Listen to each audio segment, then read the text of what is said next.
Go to schools, but we still idiots, it's universal.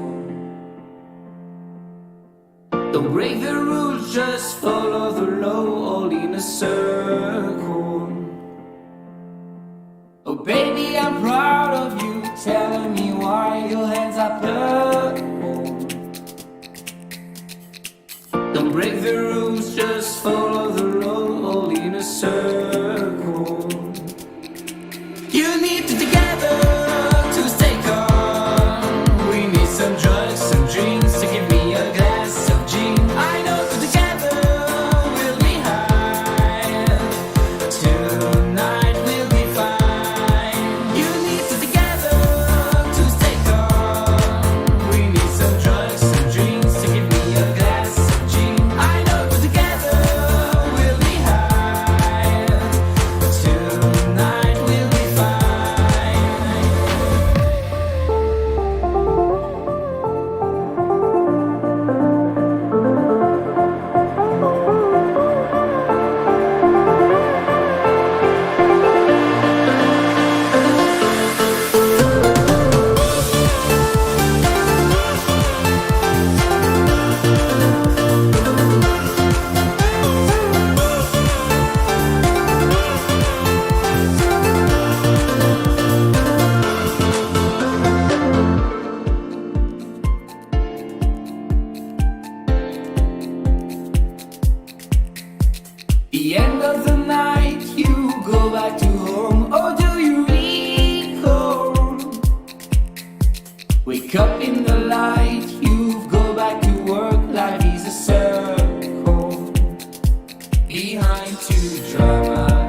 Imagining the fourth dimension.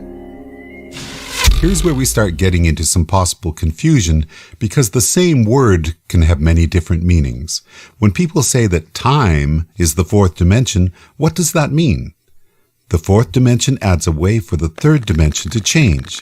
This is obvious when we say the third dimension is space without time.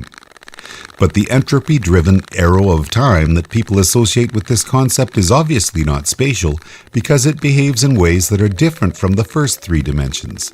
This is why some people prefer to say that the fourth dimension is a temporal dimension, while the first three are spatial. But the more we learn about space-time and general relativity, the more we realize that time is not just an arrow.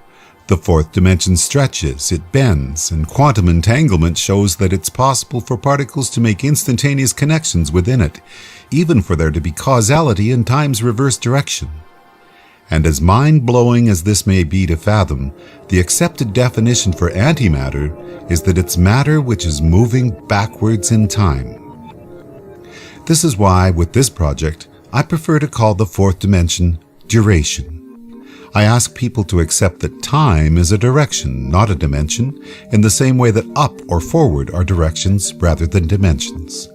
Two opposing directions can be used to describe a spatial dimension, and time and anti-time are two words we can use to describe the fourth dimension. But they're not the only words, and this is important because all we're really trying to do here is come up with words that describe the dimension which is at right angles to the third dimension. Here's something important to remember. None of these dimensions exist in isolation. You can't make a 1D line without using points. You can't make a 2D plane without lines. You can't make a 3D space without planes. And you can't have a 4D duration without multiple Planck frames of space. Saying the fourth dimension is duration makes no more sense than saying the third dimension is depth, if when we say those phrases, we're thinking you can have duration without space, or depth without length and width. Saying the fourth dimension is space-time, then, at least acknowledges that the fourth dimension encompasses the dimensions from which it is constructed, and doesn't exist in isolation from the other dimensions. Let me say this again. It doesn't matter what label you put on the fourth dimension, or any additional dimension, as long as you're thinking about how the new dimension is somehow at right angles to the ones before. A rose by any other name still smells as sweet, to paraphrase Mr. Shakespeare. So, time is not really a dimension, but no matter what dimension you're examining, the direction of time is a word we can use for tracking change from state to state.